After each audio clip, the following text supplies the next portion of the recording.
पितृ बनने की कथा भारतीय पौराणिक साहित्य और हिंदू धर्म के ग्रंथों में विशेष स्थान रखती है। इसमें पितरों का महत्व, उनके सम्मान और उनसे जुड़े कर्म कांडों का वर्णन किया गया है। पितृ शब्द का अर्थ होता है पूर्वज, अर्थात वह आत्माएं जिन्होंने शरीर का त्याग किया है और जो हमारे परिवार के पूर्वज हैं। पौराणिक कथाओं में यह माना जाता है कि पितृ यमलोक में निवास करते हैं और उनके आशीर्वाद से परिवार की समृद्धि और कल्याण संभव होता है। एक प्रमुख कथा जो पितरों के जन्म और महत्व को स्पष्ट करती है वह महाभारत और गरुड़ पुराण में मिलती है।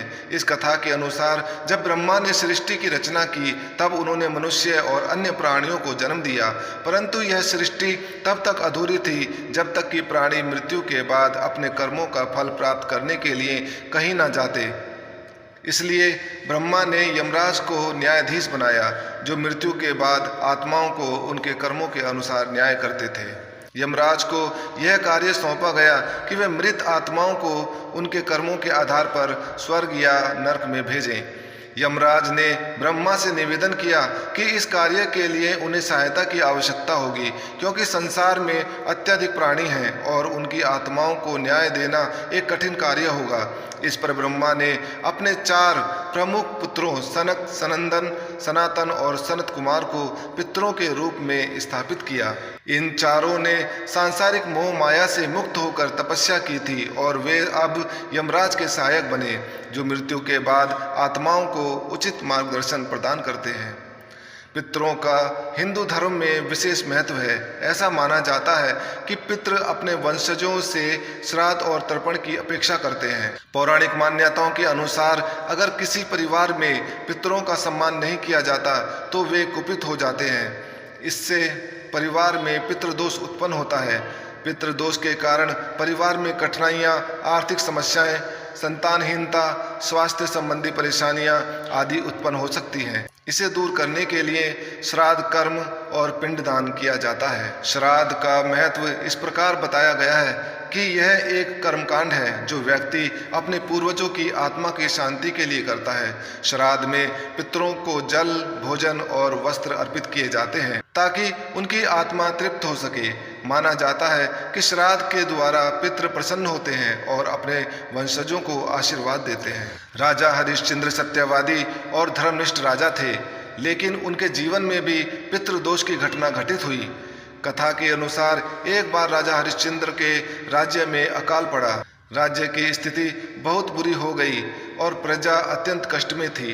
राजा हरिश्चंद्र ने इसका कारण जानने के लिए राजपुरोहित से परामर्श किया। राजपुरोहित ने बताया कि यह संकट पितृदोष के कारण आया है, क्योंकि राजा के पूर्वजों का श्राद्ध ठीक से नहीं किया गया था। इसी कारण से ही विश्वामित्र ने स्वप्न में आकर उनका सब कुछ छीन लिया था। राजा हरिश्चंद्र ने तुरंत अपने पितरों के लिए श्राद्ध कर्म करने का निश्चय किया, परंतु उनके पास उस समय श्राद्ध करने के लिए आवश्यक धन नहीं था। पितृदोष के कारण ही उन्होंने अपने राज्य, पत्नी और पुत्र तक को बेच दिया ताकि श्राद्ध कर्म कर सकें और पितरों का आशीर्वाद प्राप्त कर सकें। जब राजा ने श्राद्ध कर्म किया तब उनके पितृ प्रसन्न हुए और राज्य में पुनः समृद्धि लौट आई। हिंदू धर्म में पितृपक्ष का विशेष महत्व है। यह काल हर वर्ष भाद्रपद महीने के शुक्ल पक्ष की पूर्णिमा से लेकर आश्विन मास की अमावस्या तक चलता है। इस अवधि को श्राद्ध पक्ष या पितृपक्ष कहा जाता है। इन 15 दिनों में लोग अपने पितरों का श्राद्ध, तर्पण और पिंडदान करते हैं। ऐसा माना जाता है कि इस समय पितृ पृथ्वी पर आते हैं और अपने वंशजों से श्राद्ध ग्रहण करते हैं। यदि कोई व्यक्ति इन दिनों में अपने पितरों का श्राद्ध नहीं करता तो उसे अगले जन्मों में कष्ट उठाने पड़ सकते हैं। महाभारत की एक और प्रसिद्ध कथा है जो पितरों के महत्व को दर्शाती है। यह कथा महारथी कर्ण से जुड़ी हुई है। कर्ण अपने जीवन काल में बहुत दानवीर थे, लेकिन उन्होंने कभी अपने पितरों का श्राद्ध नहीं किया था। तब कर्ण की मृत्यु हुई और उनकी आत्मा स्वर्ग पहुंची, तो वहां उन्हें सोने, चांदी और रत्नों का भोजन दिया गया। कर्ण ने यमराज से पूछा कि उन्हें ऐसा भोजन क्यों दिया जा रहा है।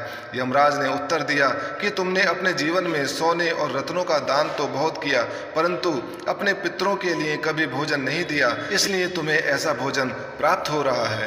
इस पर कर्ण ने यमराज से क्षमा मांगी और अपने पितरों का श्राद्ध करने की अनुमति मांगी। यमराज ने कर्ण को 15 दिनों के लिए पृथ्वी पर वापस भेजा ताकि वे अपने पितरों का श्राद्ध कर सकें। इस समय को पितृपक्ष कहा जाने लगा और तभी से लोग अपने पितरों का श्राद्ध करते आ रहे हैं। पितृपक्ष के दौरान कुछ विशेष कर्मकांड करने की परंपरा है जो इस प्रकार है। श्राद्ध, यह पितरों के लिए किया जाने वाला मुख्य कर्मकांड है। इसमें ब्राह्मणों को भोजन कराया जाता है और पिंडदान किया जाता है। यह कर्मकांड पितरों की आत्मा की शांति के लिए होता है। तर्पण, तर्पण में पितरों को जल अर्पित किया जाता है। इसमें दूध, काले तिल और कुशा यानी कि हरी घास का भी उपयोग किया जाता है। दान, श्राद्ध के समय ब्राह्मणों को वस्त्र, भोजन और अन्य वस्तुओं का दान किया जाता है। ऐसा माना जाता है कि इससे पितृ प्रसन्न होते हैं और वंशजों को आशीर्वाद देते हैं। पितरों के प्रति आदर और सम्मान भारतीय संस्कृति का अभिन्न हिस्सा है। यह विश्वास किया जाता है कि पितृ अपने वंशजों के साथ जुड़े रहते हैं और उनके कर्मों को प्रभावित करते हैं। यदि पितृ प्रसन्न होते हैं तो परिवार में सुख, शांति, समृद्धि और स्वास्थ्य बना रहता है। पितृ दोष से बचने के लिए हर व्यक्ति को अपने पितरों का सम्मान करना चाहिए और नियमित रूप से श्राद्ध और तर्पण करना चाहिए। पितृ बनने की कथा और पितरों का महत्व हिंदू धर्म के आध्यात्मिक और धार्मिक मान्यताओं का एक महत्वपूर्ण हिस्सा है। यह विश्वास कि पितरों का आशीर्वाद परिवार के सुख समृद्धि के लिए आवश्यक है, सदियों से चला आ रहा है। पितृपक्ष और श्राद्ध जैसे कर्मकांडों के माध्यम से लोग अपने पूर्वजों के प्रति कृतज्ञता और सम्मान व्यक्त करते हैं। जय श्री राधे, जय श्री कृष्ण। ओम पितृदेवताभ्यो नमः।